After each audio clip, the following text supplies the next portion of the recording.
I so admire bus workers, bus captains, bus drivers, folks who give of their time to fix the buses.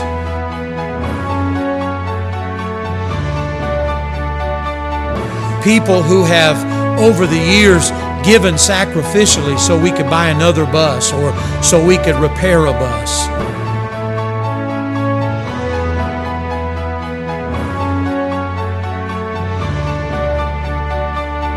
People like our church here who pays tithes and gives offerings, knowing that a part of their tithes and offerings are going to support the bus ministry.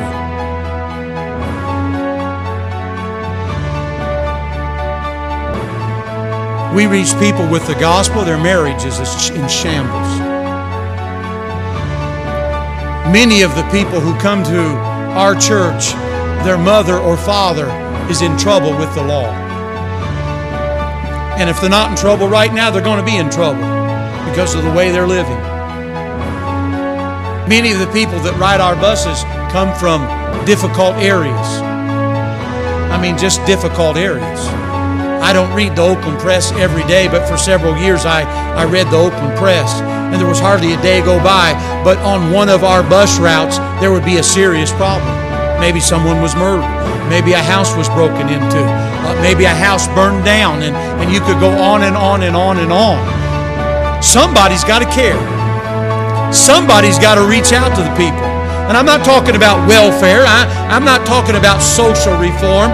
I'm talking about getting the gospel to them and then loving them enough to try to help get them here so we can put them under the preaching and the teaching of the Word of God, because this is what will bring them hope. Listen to me.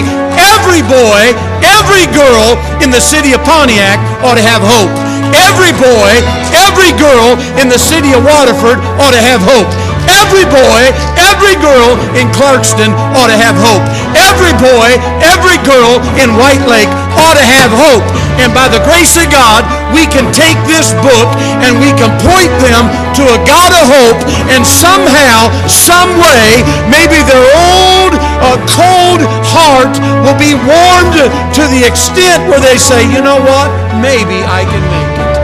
Maybe I can make it. Bus ministry is not for sissies. It's not for lazy people. It's for committed people who want to work, roll up their sleeves and work. And if we're going to have a bus ministry that truly makes a difference in people's lives, it'll be because we understand that and we're not afraid to work and put the effort in. Bus workers, I commend you for your love for people, your love for your bus route, your vision to think that it's going to make a difference. There are a lot of casualties of the bus ministry, but there are also victories.